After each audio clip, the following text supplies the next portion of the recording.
Define soft life. Soft life is ease. A nice, easy life. Like everything is easy. Everything is being taken care of, and I really don't have to do it. If I want to work, I can, but I don't have to do it. Yeah. Like it's being presented to me to receive. When I hear women talk about soft life, I oftentimes get disgusted because it just seems like they don't want, you don't want to be a teammate, you don't want to be a partner, you want to be a companion. Like, you know what I'm saying? A companion, like you just here to kick it. Like, you know what I'm saying? I done did everything. So I done took all the risks. I done made all the investment. And you want to eat. Like, you know what I'm saying? And if we were, because you have business, you know what I'm saying? Like, I don't know, like, if you would let me partner in your business where you pay for everything, you take all the risk. And then I'm like, yes. But when you hit, though, it's ours. It's ours. And you live I your think soft you would look life. at me crazy. Like, you know what I'm saying? So just that proposition, like that proposal to me be like, yeah, I want a soft life. Yeah, Like, I get what you're I don't saying. understand why any man would look at that and be like, cool. Well, I've Let me get that. experienced. Like, you know what I'm saying? And then how you making my life soft? Or am I supposed to have the hard life so you can have the soft life? Hey, that first line is a brilliant rebuttal. I never heard somebody say that, so that's fire. You make sure you tuck that in your back pocket. So you supposed to have the soft life. What I'm supposed to have, the hard life, bro. That's a banger right there. But listen, this is why, you know, on a hypothetical social commentary level, the what do you bring to the table conversation is such a great conversation, even though it's redundant and I'm tired of it to an extent.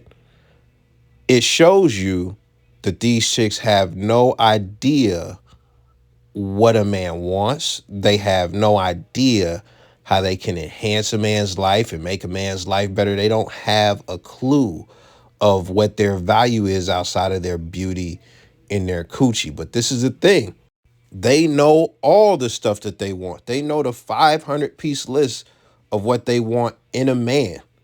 They know the high level that they want a superior man, but they know the high level of income that they want the guy to have. They know that they want this guy to be 6 foot and muscly and shit like that. They know they want they guy to be a flat out boss, not an employee. They want to be able to go on vacations. They want to be able to make whatever move at a drop of a dime. They want a lifestyle. They don't care just about the money by itself. If you had the money but you don't got the lifestyle, like they don't like that either. So they want this shit that is hard to attain. They want a superior man, but they want something that is hard to attain. But they have no idea what they are going to give in exchange for that other than coochie. Which the crazy thing about it is, you mean the same coochie you was giving broke dudes in the hood? The same coochie you was fucking them drug dealers with? The same coochie that you fucked your boss for that promotion that you got? But when they had to do layoffs and stuff, you still got laid off? That same coochie that you took from the club and got busted down in the Motel 6, that same coochie that you fucked 32 motherfuckers with, you about to get something you never got.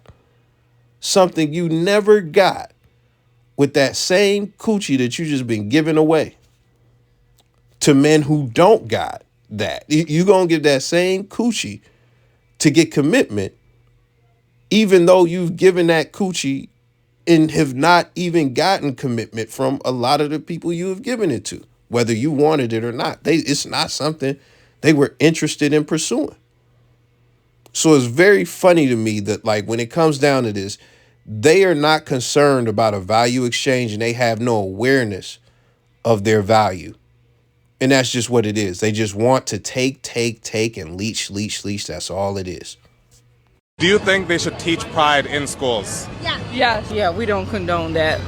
We don't. How young do you think they should start teaching it? From right away. I feel like everybody wants to ignore the fact that sexual activity happens younger than it is. Yeah. Everyone's like, yeah, it happens in your 20s. When I first started experimenting, like I was Hey. yes, 8 years old. You're a victim. We just raise him just to be, he's a boy. That's what he is. And We tell them about Adam and Eve, and we're Christians as well. So, it's just our values. So you think it should happen how old? I would say like 10 years old. Once you hit the double digits, I would say. Yeah. Introducing the idea that girls can be with girls, guys can be with guys, not explaining how necessarily, but just when you're young at that age, saying that it's okay. So we're not about to get into the rainbow talk, but the first thing I do want to say is salute to the black family. You love to see it.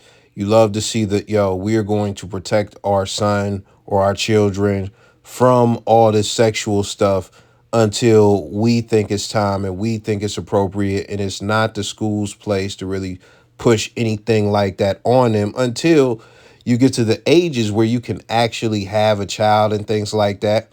This is me being honest. I've seen women when I was in 5th grade pregnant. They might have been in 6th grade. They could have been in 5th grade. But listen, 5th and 6th grade is around the time the kids start hitting puberty and stuff like that. So getting to some of the points that these women made, first off, we'll get to the 8 sexual activity later, but 8 and 10, I don't feel like those are times where you should begin to, hit them with the sexual education as far as a school or something like that. Even though there were pregnant people in there, I think that's something that should be on the parents. And even then, even if you're going to teach them, you should just teach them strictly how pregnancy works. That's it. That's it. Nothing more than that. Because the whole thing about what they're talking about attraction and a choice and things. We're not trying to push that onto the kids. Even sexuality as far as heterosexual stuff.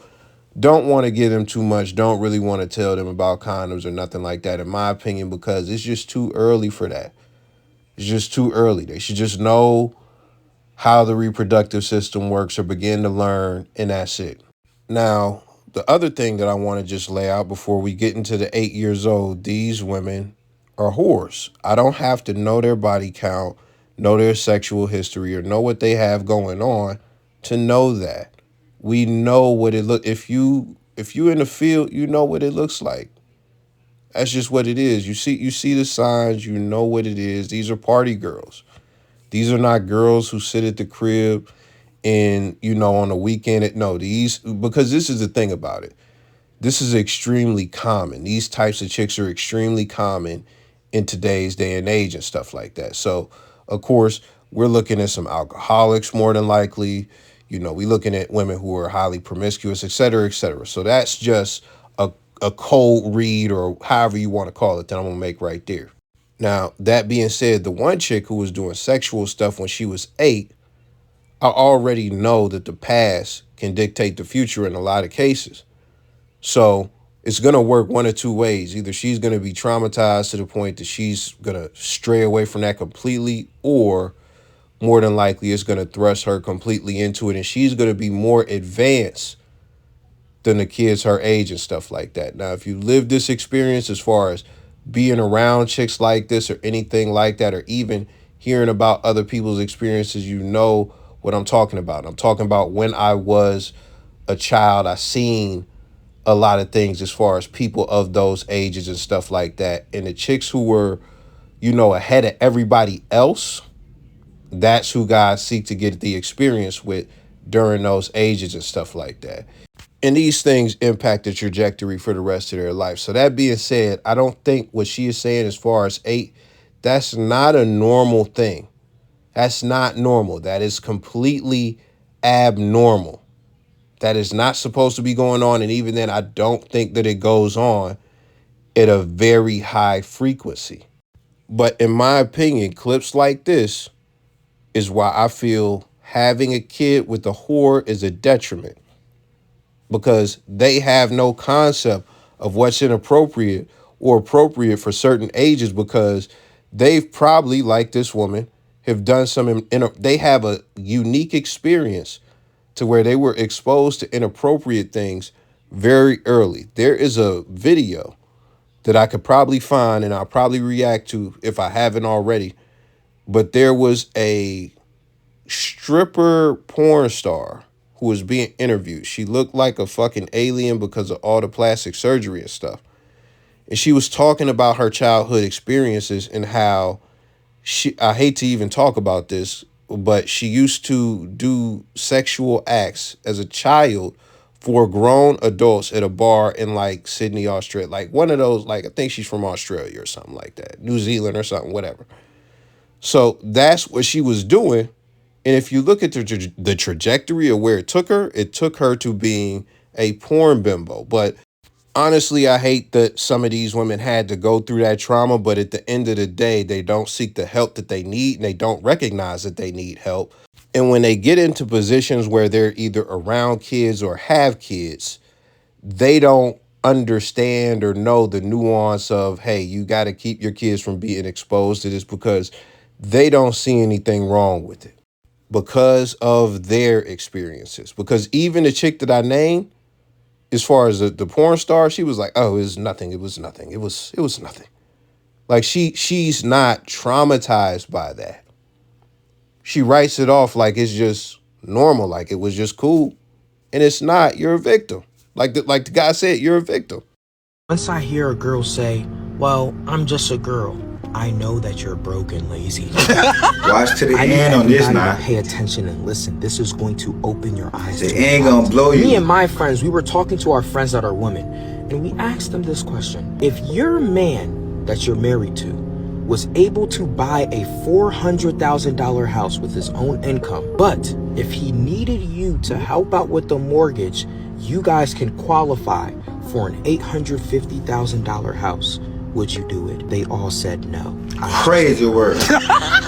No, but with all jokes to the left, but we were all confused. We were like, why wouldn't y'all want to have an asset that's worth way more money and most likely can yield way more equity if you guys just put your two incomes together? You know what they said? They said, well, I don't want to spend my money. Like, why can't he just spend his? You are an enemy of progress. You're a bot. Fact. Enemy of progress. Says, hold on, what's equity anyway? Like, who cares about that? I said, now things are making more sense. You will never make it. Never make it. Never make it. Never make it. So I'm like, all right, the man gets the $400,000 house on one income. What's next? They're like, well, now he has enough money to pay the mortgage. He can take me on dates. He can get me flowers. He can get me gifts. Then I just posed one question. Who's saving? They said he is. Okay. When it comes to situations like this, or just this specific situation, the chicks didn't think it through at all. They weren't even trying to find something that works because their mind was set. And their mind was set because they have the mindset that they don't want to do shit. Like I mentioned earlier, they just want to benefit from a man and not do anything. They don't want to contribute any value. They don't want to contribute any value. Now, the women in this example, it would be safe to assume that they don't really have a good concept of money. But again, this is what I think is going on.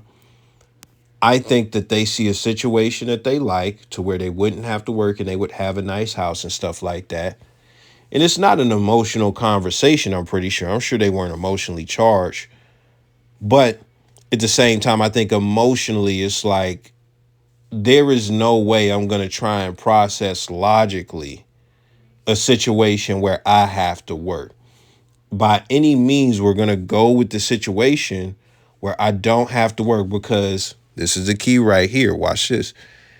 If there is a situation or an option where I don't have to work, that is the option as a woman that I will choose. That's the mindset. And that is why I think feminism is very counterproductive. And it's bullshit. It's bullshit. Because not only are we not equal, because we're not equal, but I say it all the time. Women want a winner. Men want to win. That is the difference. You're not going to see a group of guys just saying, man, I wish I could live off a chick. You're not going to see that. You're not going to see that. And at the end of the day, this is how they are instinctively. This is intuitively how they are. So this whole feminism, progress, and all that stuff, on the surface, it seems beneficial. A woman can make a living for herself, but not just that. It's not just about making a living. A woman can truly excel. A woman can really reach high heights and things of that nature. But when it comes down to it, even if the woman reaches a high height, she's going to want a superior man. And when you look at how this affects, you know, the dating and things of that nature, it has been catastrophic. In my opinion, not even my opinion, if you just look around, feminism, period, just not even just this here, but just this is one aspect. It has had a catastrophic effect on dating. So with that being said, we done for today, man. Let me know your thoughts. I have more reactions and more videos soon. I will catch y'all. Subscribe if you're new here.